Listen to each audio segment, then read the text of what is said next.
right, what's up, everybody? I'm back. The Nolan Show is live. I'm your host, James Nolan. What's today's date? Today is, right now, it's Tuesday, Wednesday, June 21st. Welcome. I don't know the date, but I got one of my best friends right to the left side of me, my girlfriend, Leah. Shout out her for that, my producer. But today we got a lot to talk about. The New York Mets absolutely suck. New York Yankees, they just came off a pretty decent win against the Seattle Mariners. They won 4-2. Anthony Volpe homer just became the 10th. Well, just hit his 10th home run of the season, and now he's the third Yankee shortstop as a rookie to hit 10 home runs in a season. And I'm sure he's going to set more records because we are only in June. So Volpe, that batting average is terrible. Just like the Mets shortstop Francisco Lindor's batting average is terrible.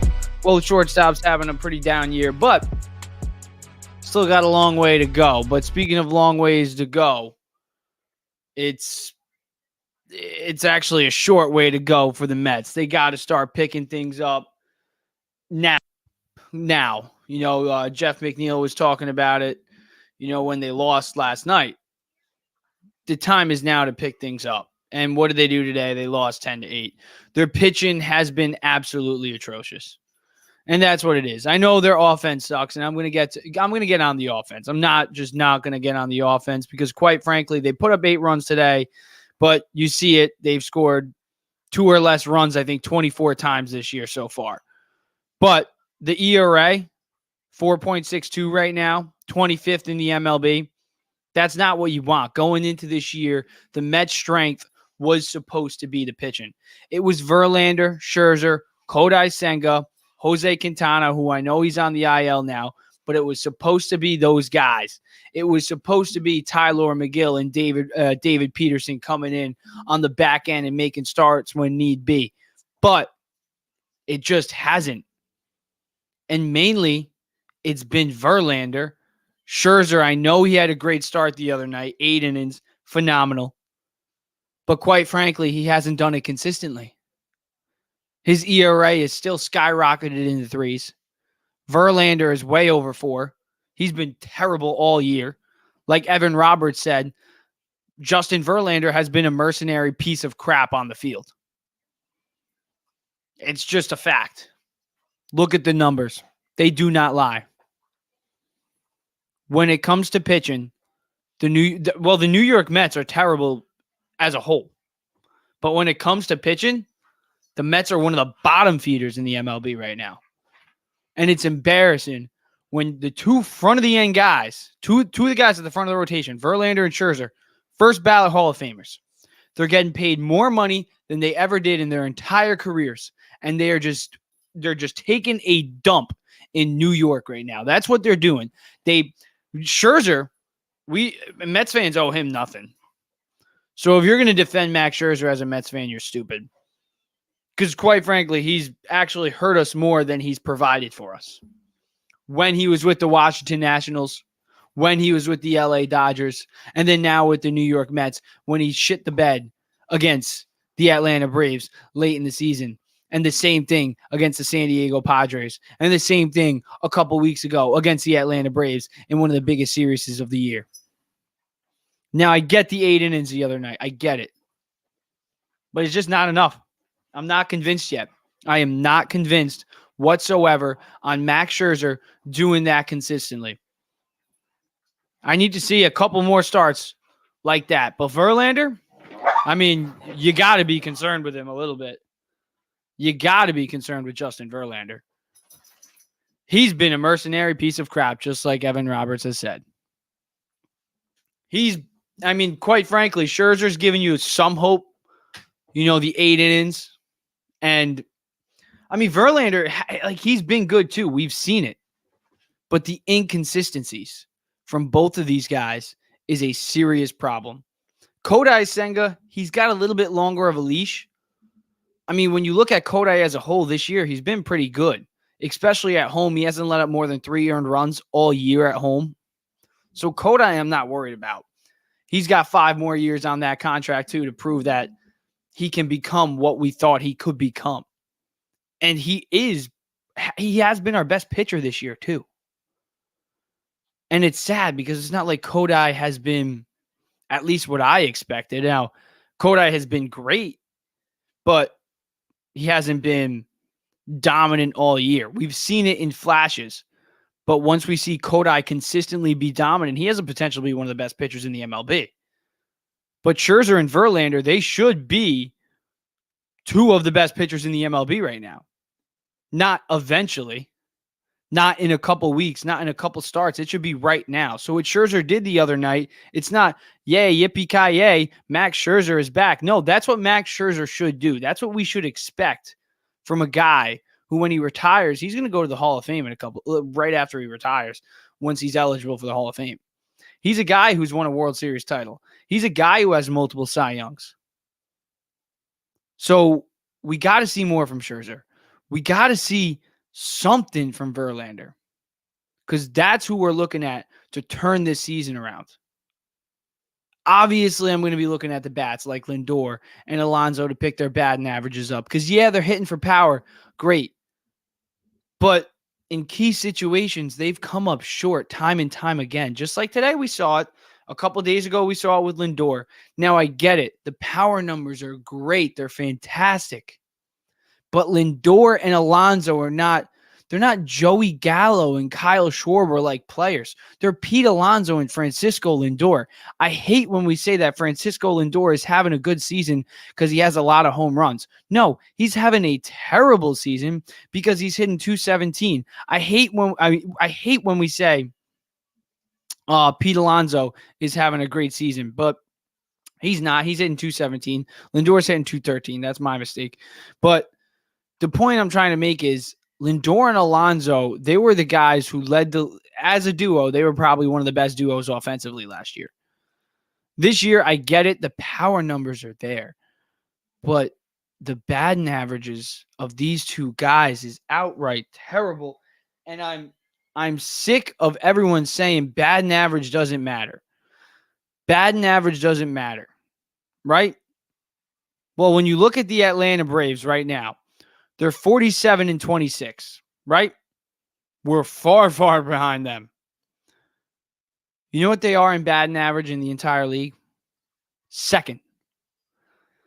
The Atlanta Braves have the second best batting average as a team in 2023. And they are one of the best teams in the league. You look at the Tampa Bay Rays, 52 and 25 this year, arguably one of the best. Jeez, I can't get my words straight. Arguably one of the best teams in the MLB, if not the best, statistically wise, record wise, they are the best. And you know what the Tampa Bay Rays do? They hit top 5 in batting average amongst all teams. They're 5th with a 263 batting average. So batting average does matter. You look at the Miami Marlins. I mean, they're 8th in batting average. They're 42 and 33 right now. So you look at the teams that are top 10 in batting average, they're much better than the New York Mets. So stop telling me that batting average does not matter anymore. Stop telling me that Francisco Lindor and Pete Alonso are having fantastic years because their power numbers are great. I don't care. Look at their OPS. Look at their batting averages. Look at their on-base percentages. Look at their walk rate. Look at their strikeout rate. Look at their runners in scoring position stats compared to last season.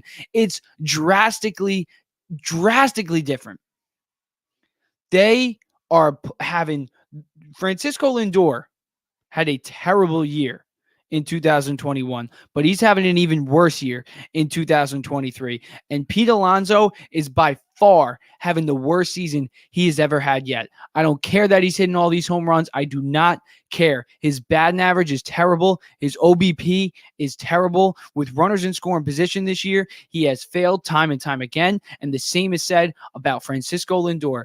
These two guys need to pick it up. I get the pitching. I get you can say Jeff McNeil, and you could throw blame at Brandon Hill, whoever you want. But the fact of the matter is, Pete Alonso and Francisco Lindor are supposed to be the two guys that lead the New York Mets, and they haven't done it all year. All year. And until that starts to happen, the New York Mets are going to be below 500. They are going to be one of the worst teams in the NL East. They are going to potentially miss the playoffs unless Pete Alonso and Francisco Lindor step it up. Don't give me power. Their batting averages suck. And don't tell me batting average doesn't matter anymore, because look at the Rays, look at the Braves. Their batting averages are top 5 in the MLB. So don't tell me batting average doesn't matter. Pete Alonso, are we going to talk about him like he's Joey Gallo? Is he a guy who's going to hit 220 and 50 bombs? Is that what we want Pete Alonso to be? He's a guy who hit 270 last year. Same thing with Francisco Lindor. You know, if we're going to talk about them as all-stars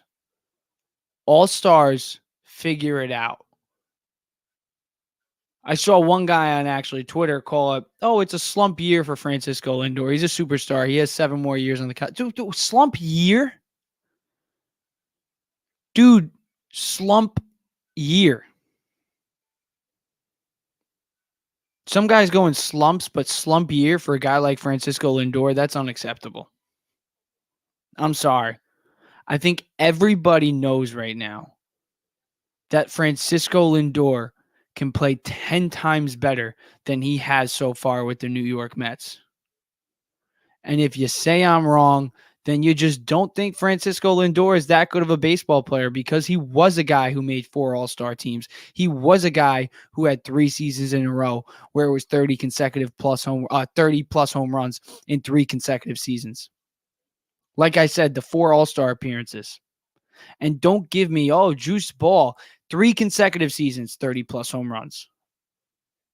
3 in a row. Juice baseballs? Really? You're going to throw that excuse at me?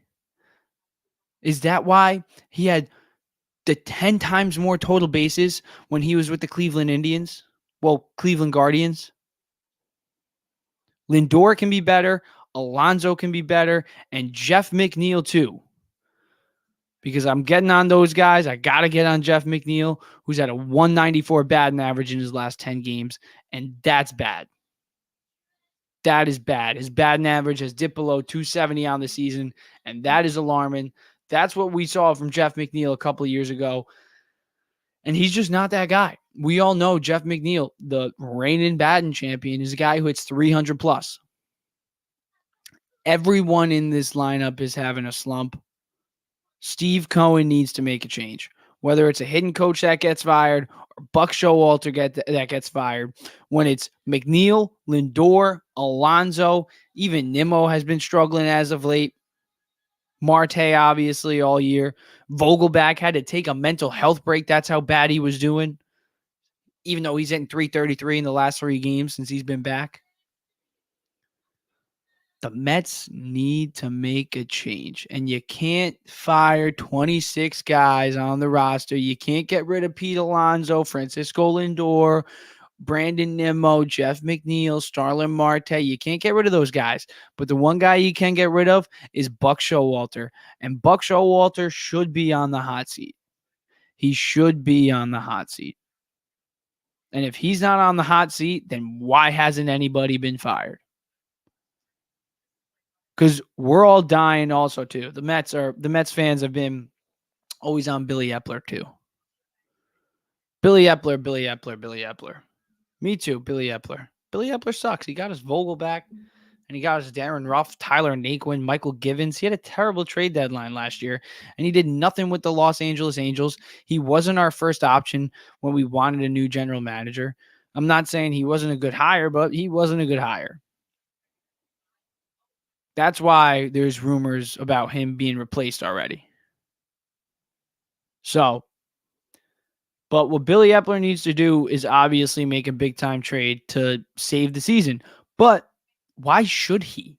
If Francisco Lindor, Pete Alonso, Brandon Nimmo, Jeff McNeil, if everybody, including the pitchers too, who, like I was getting on earlier, over a 4 ERA, the 25th ranked pitching staff in the MLB, that's the most expensive pitching staff in the MLB. It's actually this pitching staff is higher than some other teams' payrolls. But hey, no, it's okay that the Mets are 30 and oh my God. What are we now? 34 and 40. 6.5 games back of the wild card. This, listen, I love the Mets. I'm always going to watch them even when they lose, but I'm able to admit right now that I will not be surprised if the Mets miss the playoffs. I just won't. And that's where I'm going to end it at for the Mets because they don't deserve to be talked about either. The Mets suck. Why should we talk about the Mets when they suck? But McNeil, I'm going to flash it up one more time. 194 batting average in the last 10 games. That's terrible. Going to talk about some Yankees, especially this game. It was a good game, especially without Aaron Judge. Another game without Aaron Judge. But it didn't matter this time because they are now 2 victories in a row against the Seattle Mariners. Going for the sweep tomorrow. Anthony Volpe homered. Jeffrey Bowers, leadoff man, he homered. I know, random. And then you also had Billy McKinney. And Billy McKinney has been a pretty good pickup. Billy Cashman with another steal in 12 games so far. He's hitting .317, and he's popped off 3 home runs, including the one tonight that basically won the Yankees the game. So, good pickup. Good pickup. Is it sustainable? I have no clue, but I wouldn't be surprised because we see it all the time. Brian Cashman finds a guy, plugs him in the right spot, and they find success. So I wouldn't be surprised if Billy McKinney turns out to be a pleasant surprise for the Yankees. And that's when you get hope as a Yankees fan that this season is going to be okay. Because you got guys like Billy McKinney and Jeffrey Bauer stepping it up. You got Anthony Volpe, since he met with his good old buddy. He's fixed his swing and became the shortstop that fans have been hoping to see. He just became the third shortstop in Yankees history as a rookie to hit 10 home runs in a season. And like I said earlier, it's only June, so he's gonna go past 10, obviously. Batting average you want to see increase, obviously, but that will. He's only a rookie. He played, 22 games in AAA? I personally think he should have got sent down a couple weeks ago, but they're showing confidence in him keeping it up. And I'll tell you what, he's keeping his head above high water right now. So good for him. Good for Volpe. Rizzo went 3 for 4 last night, but, I mean, quite frankly, 0 for 3 again today. He's got to step it up. Gleyber Torres, I mean, he's been consistent all year long. So that's been a pretty good sign, but Gleyber Torres isn't anything crazy.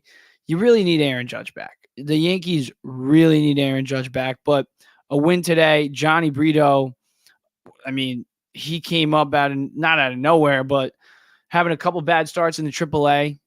He came up earlier on in the year and he showed you some good signs. Then obviously had to get sent down because he was terrible, and he was doing terrible in AAA, but they needed someone to start today. Brito comes in, gives you over 5 innings, 2 hits allowed, 3 strikeouts, no runs allowed. Huge. Bullpen, obviously, could have been a little bit better. Wandy Peralta usually doesn't do that, though, so you're not too worried. And then Tommy Kahnle coming back, that's huge for the Yankees. Huge pickup. Him coming off the IL, too, is huge. So Yankees fans should be excited. Their bullpen is loaded. They have obviously one of the best pitching staffs in the MLB. Domingo Germán has been pretty good as of late. Garrett Cole, one of the best pitchers, if not the best pitchers in the MLB. Probably the best pitcher in the American League right now. Now he's 8-1 with a 2.64 ERA with that win the other night. So, I mean, you got to be confident, but the one guy you're not confident is the guy, the former MVP, the guy you gave up the haul for when you made that trade with the Miami Marlins, Giancarlo Stanton. Now, when Billy McKinney is putting up better numbers than Giancarlo Stanton, that's a problem. Because Giancarlo Stanton obviously getting paid all the money in the world on that massive contract for a massive amount of years. It's a problem. Similar to Francisco Lindor. But it doesn't really get talked about, I think, because he's overshadowed by Aaron Judge. But Giancarlo Stanton did hit 50-plus home runs with the Miami Marlins. He did win an MVP. And he's been a mercenary piece of crap with the New York Yankees. He has a 111 batting average in June. That's terrible. That's terrible. I talked about it last week on the pod. I think Giancarlo Stanton, if it's not Francisco Lindor, I think Giancarlo Stanton is the most overrated player in the MLB. I think Giancarlo Stanton is definitely the most overrated player in the MLB. By far. By far. No one's close. He's overhyped. He has good postseasons, but what have the Yankees won with him? Stanton is, quite frankly, a waste of money. He can't even play right field because if he does, he'll pull a hamstring. And he strikes out every at bat, at least in June. So far, the 111 batting average, that's terrible. They had to bench him today because they needed to give him a day off because he's been that terrible. A former MVP I'm talking about right now.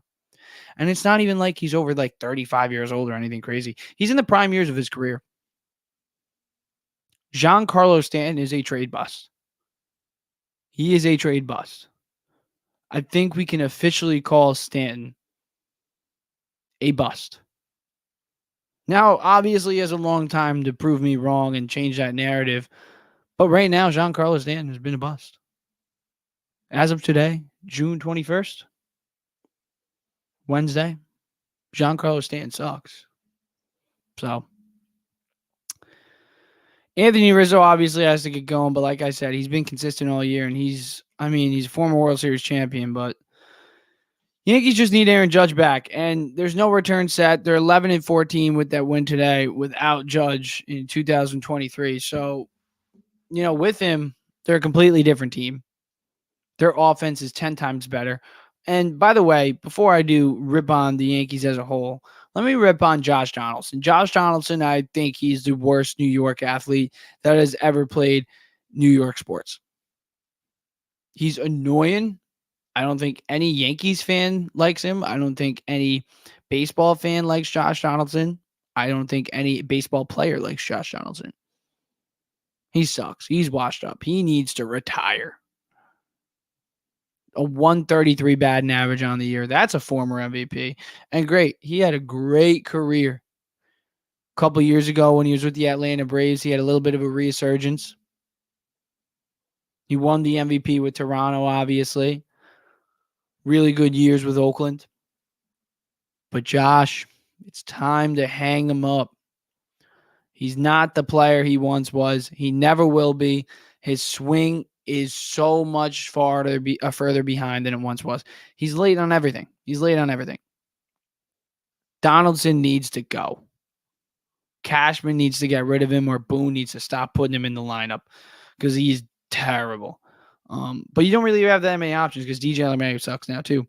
But without Aaron Judge, Yankees aren't really the same team that they are with Aaron Judge. So you got to get by, and it's going to be interesting because there was a report that came out. I forgot which Yankees beat writer wrote it, but they said there's no timetable set on Aaron Judge's return. He should be back at some point this season. Sometime this season.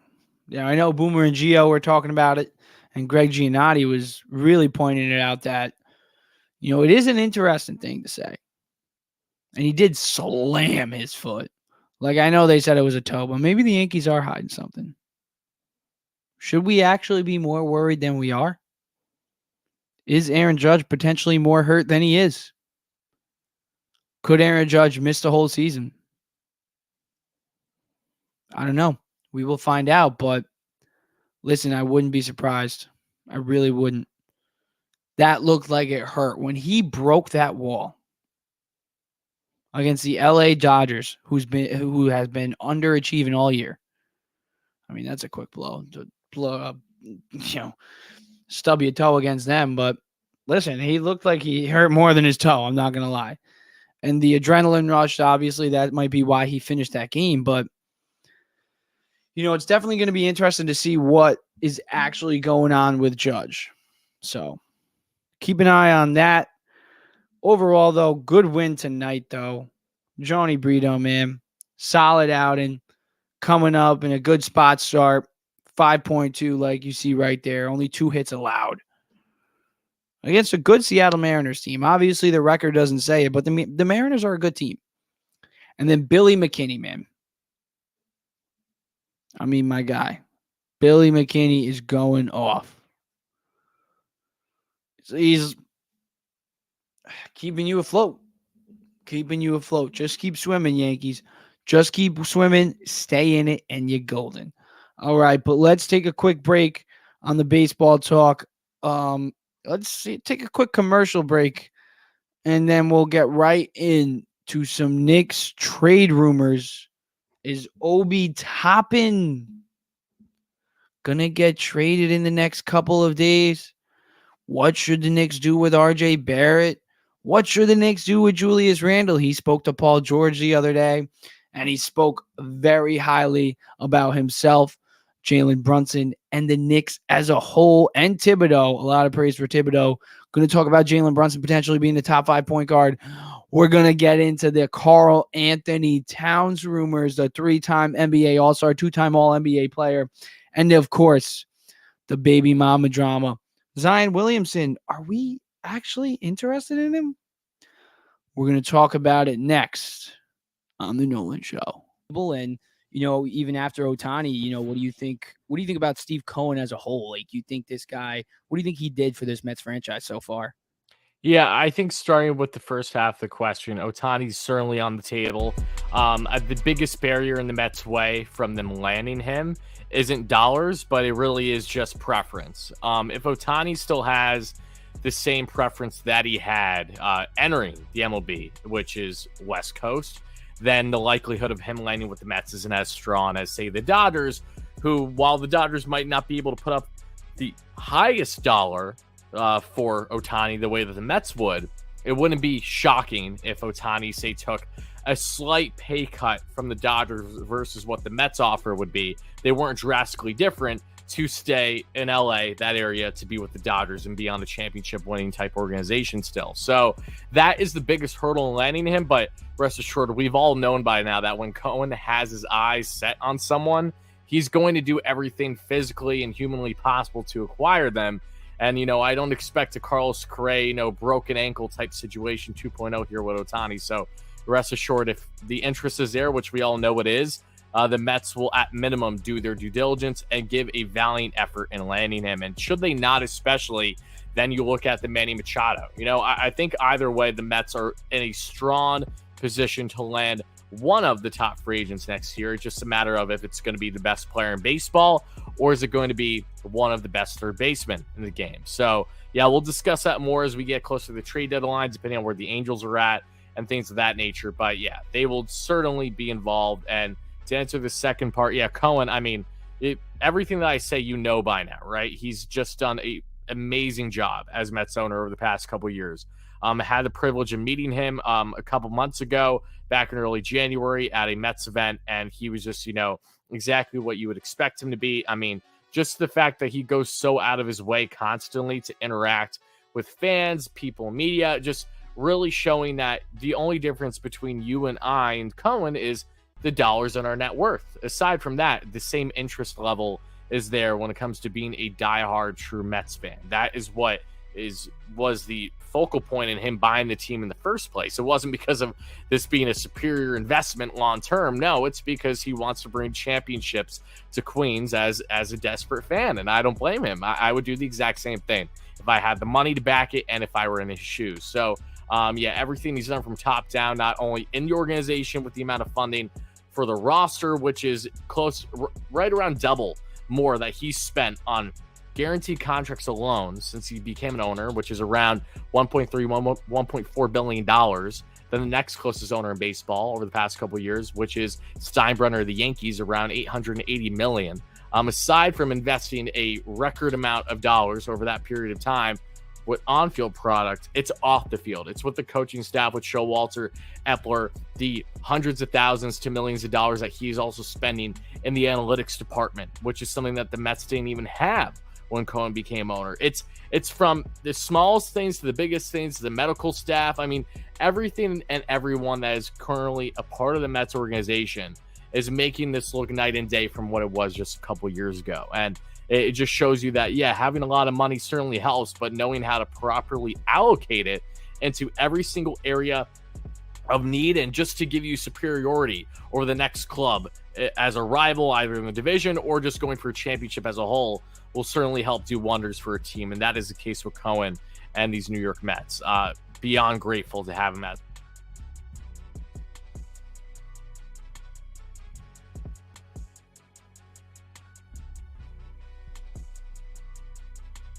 All right, we are back live on the Nolan Show. We're going to be talking about the New York Knicks, their potential interest in a couple stars. We're going to be talking about the Obi Toppin trade rumors. Zach, what was his name?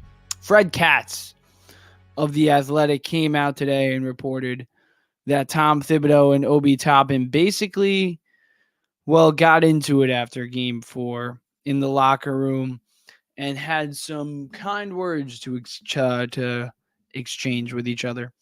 So let's talk about it. What should the Knicks do with Obi Toppin? Does he have a fit on this team with Julius Randle basically playing the whole game, 36 minutes per night, basically every single night? Julius Randle doesn't have off days too. He doesn't take any. What's the word that I'm thinking of right now? Oh, Jesus. I don't know what I'm thinking of, but days off. He doesn't take any days off. I don't know why I can't register that word right now. But Randall always wants to play. And I hate to say this, but Julius Randle isn't going anywhere. If you heard Julius Randle talk the other day to Paul George on his podcast, he basically was talking about how what him and Jalen Brunson did in year one is exciting because it was only their first year playing together. And quite frankly, he had some good points. He talked about him booing the fans. He talked about how that was the biggest mistake, one of the biggest mistakes of his life. He said you can't do that. So Randall, as much as I hate his fit with the Knicks, because I've even said it before, you take Randall off this team because he takes plays off on defense. He doesn't hustle on offense. He doesn't try to get as many rebounds on the offensive side sometimes. You even see it too. He turns his back to the defense. He can't read double teams. You throw a triple team at him, he's done. He's not really a clutch type player. In the playoffs, he's silent. I know he had his injuries this year, but he was silent against the Atlanta Hawks too. So, but he's going to be back. He's going to be back. And we have to swallow that pill, and we have to accept it. Because that means Obi Toppin is probably going to go. And it's probably best for both sides. Obi is a guy who deserves to be playing 20 to 25, maybe even 30 plus minutes a night, starting somewhere or being that main guy off the bench. Obi Toppin is a guy who has averaged over 20 points per game as a starter. Right here, Obi stats as a starter, 20.8 points per game, over 50% from the field, 57.6%. And he shoots 44% from three in games that he starts too. So he can provide a team value. He's a valuable player. He's 25 years old now, though. He didn't come into the league young. He played all 4 years of college. He's ready to make an impact now. He doesn't want to play 12 to 15 minutes a night. It's great, him being from New York. The Knicks fans love him, but Obi wants more for himself. So can you blame him? I can't. I really can't. So, especially when, the Knicks fans do love him as much as they do. But what are some potential trade suitors for him? Who could we get back for him? Now they're saying second round picks. For Obi, I'd rather keep Obi at that point. I think what the Knicks should do is keep Obi, keep Randall, get rid of Tibbs. If they really want to keep Randall, but it seems like Randall and Tibbs are a marriage. So if Randall stays, Tibbs stays. If Tibbs stays, Randall stays. So Obi is the one who's going to be the odd man out. And I hate to say that. I really, really do. Because I really thought, when Obi was making an impact when Randall was out, and even towards the end of last season when Obi was doing his thing, getting triple doubles, dropping 40-plus points. You were like, damn, you could see a future for this kid on this team, but it just does not look like Obi Toppin's future is with the New York Knicks. And I hate that I have to say that. Because I really do think Obi Toppin is going to turn into a guy who averages over 17 points per game, who averages over 5 to 7 rebounds per game, who shoots over 50% from the field. I think he's either going to be somebody's sixth man or he's going to be a key starter.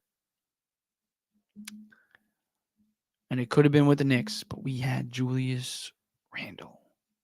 We have Julius Randle, who I'm going to talk about.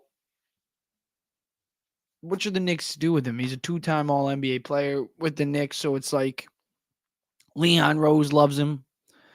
Tom Thibodeau loves him. The fans hate him. So it just sucks. It just sucks. And, we always talk about it. Can't read the double teams. Can't read the triple teams. Too many turnovers. Take plays off on defense. Lackadaisical play. Obviously, the attitude problems.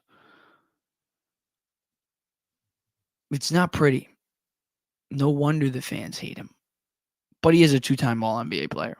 So I will give that to him. But I don't want him on my team. I don't want Julius Randle on my team, but I'm going to accept the fact that he will be. Because I have to. I have to. And I have to be excited about Julius Randle and Jalen Brunson in year 2. I have to. Jalen Brunson, obviously, everybody's excited about him. Averaged over 27 a night in the playoffs. But Randle, we have to. We have to accept it. I mean, he does have a point. He did play very well with Jalen Brunson. Jalen Brunson averaged a career high, and so did Julius Randle. So they do play very well together. We are one guy away, too. Now, is that one guy away from trading Obi Toppin, or is that one guy away from trading RJ Barrett? Because I think that's a legitimate question. Should the Knicks trade RJ Barrett?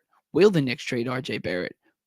Do you think the Knicks should trade RJ Barrett for an actual impact player? I mean, I think RJ could be an impact player, but quite frankly, the inconsistencies with his shooting is not pretty. Obviously, he struggles on the right side of the basket. Let's be honest, he finishes a lot better on the left side than the right. But that's okay because he's gotten better at it. And in the paint, it's from 2-pointers, from 2-point range this year. He did shoot over 50%. So I think that was a good sign. I think he just had a down year from three. So, I mean, statistically he did, and that's probably he just needs to get in the gym and shoot more. But sometimes I don't know, but when you look at him, he's 22 years old. Julius Randle didn't make his first All-Star team until he's 26. Jalen Brunson obviously didn't become who he was until now, his 6th season in the NBA. So why are we putting so much pressure on RJ Barrett? Why are we rushing him? But that's the thing. We have Jalen Brunson and Julius Randle. We can kind of win now. We're in a win now mode. RJ Barrett, he's a guy who you want on a rebuilding team. Like last year. with the Knicks, where he's able to just be the baller that he really is. Give RJ the ball and let him go to work.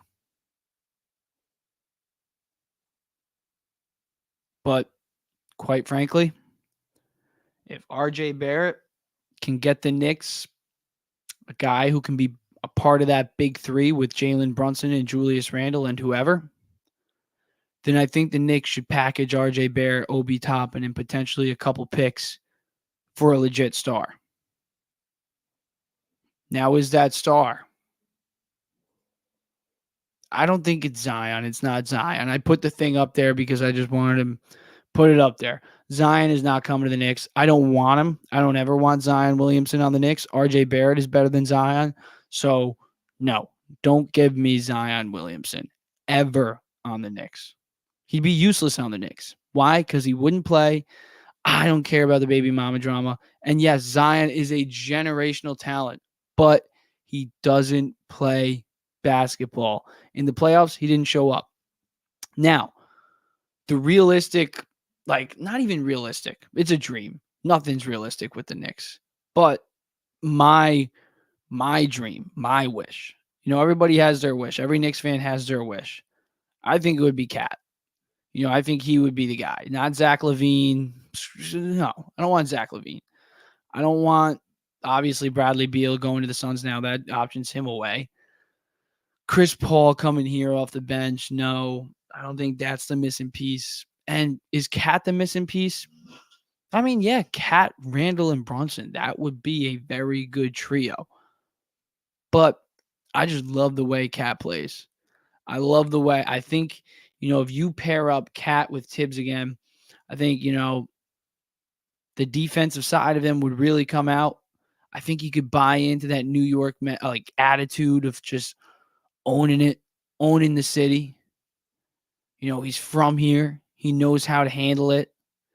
I think Cat would be a great fit in New York. 3-time NBA All-Star, 2-time All-NBA player, shoots over 40% from three as a center. Now, he did play power forward this year, but it didn't really work out. You got to put him at center, and that's probably where he would be playing with Julius Randle. So, and I know this means you get rid of Mitchell Robinson probably, but I love Mitch, but they did hack a shack with him, the Miami Heat. You saw it. It just, yeah, now I'm not saying that's why you get rid of Mitch, but Mitch, I mean, we see it in the offseason every year. He's shooting wide open threes, and he's making them. He's all this talk, and then doesn't attempt one all season long. So, Mitch, we know what he is. He is what he is. He's a great finisher. He's a great defender, but he is what he is. And I think a lot of Knicks fans would rather Karl Anthony Towns than Mitchell Robinson, but we still love Mitch. Let's see what we got in the comments.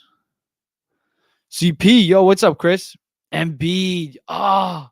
The only thing about Embiid is I just really don't see the Philadelphia 76ers trading him. I think the Sixers are married to him at least one more year. I think they're going to give it one more go. I think Harden is a potential move out, but yeah, I do think the Sixers could blow it up at some point too. I think it really just depends on Harden. If Harden does leave, then maybe Embiid is just like, you know what? Screw it. I want out. Get me out of here. Get me out of here. Cat is going to be making a lot of money, though. That is a great point. That is a great point because with the amount of money that he's going to be securing, and then you factor in Brunson, you factor in Randall's contract too, and then if we do keep Grimes, we're going to have to pay him in a couple of years, and I'm very high on Grimes. I love Quentin Grimes. So you do have to take that into account too. The Knicks definitely do. And Emmanuel Quickley, what are we going to do with Emmanuel Quickley? That's somebody I didn't even make a slide for, but, I really think Emmanuel Quickley is a guy that we got to be very interested in this offseason because, just like Obi Toppin, could he potentially be moved? He's great. I want to keep him as a sixth man for a long, long time. I want to see us lock him up and have him, like I just said, be our sixth man for a long time because even though he struggled in the postseason, what he did all regular season long, he showed up. He was that second guy when Brunson was off the court. So I think if he can be a 25-plus minute per game guy off the bench, he can give you 14, 15-plus points per game. And that's what I think the Knicks drafted him for. is to be that spark, that energy booster off the bench. And he did come up with Derrick Rose winning that not winning the 6 man of the year, but making a case for it a couple of years ago. So, he kind of came into the league and just said, hey, learn how to be a 6 man. And that's what he should own, I think. Yeah, we do have to pay Josh Hart too. Josh Hart's going to come back. I wanted to put that up too. But yeah, Josh Hart, I think, is a guarantee to come back. I think just the question is how much money. Obviously, I don't think we want to overpay, but I also think Josh Hart kind of knows his value. I think the rest of the NBA knows his value, and I think the Knicks know that they kind of need Josh Hart. He's expendable, yes. Like, you can find other players like him around the league, but not for the same pay rate. You look at Draymond Green, for example, the rumors about Draymond Green going to every team in the NBA potentially. But why would you? Because Draymond Green, obviously not a similar player to Josh Hart, but similar in some sort of ways. But, Josh Hart, younger, cheaper, more, he's got more to prove. And he's owned New York. He owns the city. He wears it on his chest. So Obi is gone, bro. With his age, it's not happening in New York. Yes, at 25. Tibbs is keeping Julius. That marriage, man. Tibbs and Julius are married. Package deal. Obi's camp probably already asked for a trade regardless of that leaked audio clip today. 100%. And that, when that came out, I honestly wasn't surprised. I don't think any Knicks fan was. Like I think I was mentioning a little bit before, actually, Obi deserves better. He's a guy at 25 now. He wants to make an impact for a winning team, not watch a team win. And Obi deserves that. Over 20 points per game as a starter. I'm not saying he's going to do that somewhere else when he goes there, but he's a guy who could potentially average, if you give him enough minutes on the court, he's going to give you 15 plus points per game. He's going to give you potentially 5 to 7 rebounds per game. He's going to shoot over 50% from the floor. He could shoot over 35% from three if you can get in that groove, potentially even over 40. Who knows?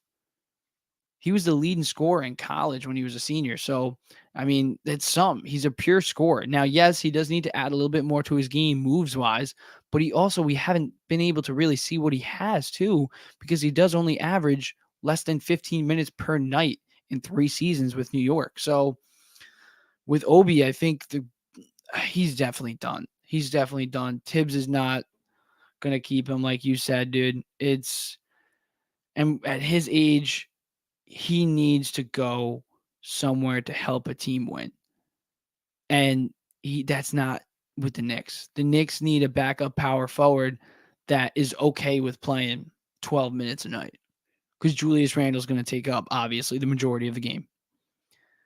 So it sucks because Obi is definitely my favorite player since he's came here. I got his jersey. He's my guy. But hometown kid coming to New York, top 10 draft pick. It's just unfortunate that Julius Randle decided to make the All-Star team twice, because he's not even that good. And that's what's frustrating. It's like everybody sees when you watch the game, Julius Randle turns back to the defense, gets stripped, doesn't run back on defense. It's frustrating. It's frustrating. And it's got to be frustrating for a guy like Obi Toppin, who was the first-hand witness, and the guy playing behind the guy who's not putting in any effort. The guy who, if he doesn't sprint back on defense, he's able to still play 36 minutes per night. But God forbid, Obi misses a 3. He's pulled off the court in 30 seconds. And Tibbs never even tried to experiment. I love how you mentioned Tibbs in this too, CP, because Tibbs never even tried to experiment with Julius and Obi. He did it here and there, and it worked sometimes too. But he never did it consistently.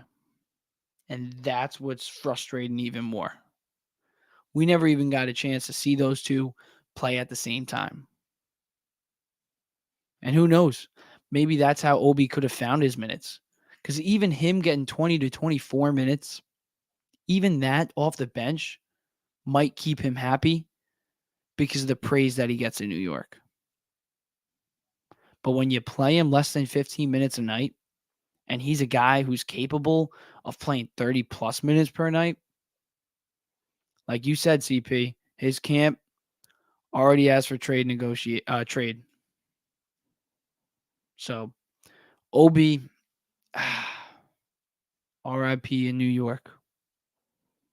RIP. Going to talk about Brunson real quick being a top 5 point guard, and then I'm going to wrap it up. But yeah, I mean, there's not too much to say about Jalen Brunson being a top 5 point guard. I mean, when I'm thinking of my top 5 point guards, I'm not putting Jamal Murray in there yet, just because he won an NBA Finals with Nikola Jokic. I love Jamal Murray. I love what he done, but he ain't a top 5 point guard. I got Jalen Brunson at my 5.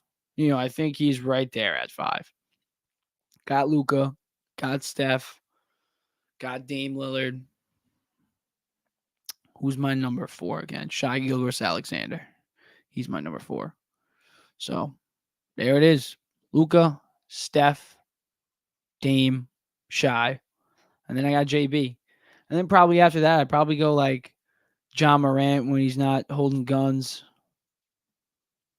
He's pretty good player. Pretty good player. De'Aaron Fox, I mean, what he did with the Kings this season, you might even say he's better than John Morant because of what John Morant has with the guns. But when Ja's on the floor, Ja's one of the best top 3 point guard in the game. But obviously the gun issues aren't too pretty. But De'Aaron Fox, he's got to be up there for sure. But pedigree wise, I think you got to go Steph, Luka. So Steph number 1, Luka number 2, Dame number 3. Shai Gilgeous-Alexander. I can never get his name off correctly. SGA number 4, and then my man Jalen Brunson number 5. And then I'm going De'Aaron Fox at 6. I'll go John Morant at 7. And if we're gonna go 10 today, let's go 10 today. I'll list them off just for the hell of it. So we're at 7. We'll go 8. We'll go Trae Young. I think Trae Young deserves 8. 9. Jamal. Actually, no. 8 Jamal Murray. 8 Jamal Murray. 9, I'll go Trae Young. 9, I'll go Trae Young. And then 10. I don't know. 10. I'll figure it out. I'll do more notes and get like an actual top 10 point guard list. But Jalen Brunson's in my top 5, though, for sure. What he did with the Knicks this season is outstanding. He took the Knicks last year. They were below 500. He took them over 10 games above 500, took them into the second round against a team that won the Eastern Conference Finals. Jalen Brunson, arguably, has already made more of an impact for the New York Knicks than Carmelo Anthony ever did. And that's a hot take for you. And that's what I'm going to end today's show with. But yeah, I mean, what we really need, a third guy, whether it's giving up picks for him, whether it's giving up players for him, we need that third guy. We need the New York Mets to get things going. We need the New York Yankees to get Aaron Judge back. And we need football to start because baseball sucks right now in New York. No basketball, no football, no hockey, obviously. Need Aaron Rodgers to save the season and Brian Daboll's bald head to give Giants fans some energy. I'm going to try to get CP on the pod sometime this week. I want to talk a lot of Giants this week. Check out my articles, by the way, too, if you haven't checked them out. I posted 2 this week. They were just published over the weekend. One actually today, one over the weekend. My last one was about Darren Waller, and he has top 5 tight end potential with the New York Giants. And also, one was published just at 7 o'clock today. You can check it out at gmenhq.com. Today, I wrote my article was about basically the Giants' defense potentially being one of the best in football. I mean, when you think about it, Leonard Williams, Azeez Ojulari, one of the best young linebackers in all of football. Kayvon Thibodeau coming into year 2. And you also got to factor in Dexter Lawrence, coming on that massive deal. Bobby Okereke, who everybody knows I love Bobby Okereke. Wrote about him. He had his whole entire page in that article. But yeah, make sure you just go check that out if you want to read more on the Giants. Definitely want to talk some football this week. Stay tuned for that. Thank you for listening. I'm signing off. Can the Mets please win a game? Tomorrow is a much needed day off. But Friday, please win a game. I'm out of here.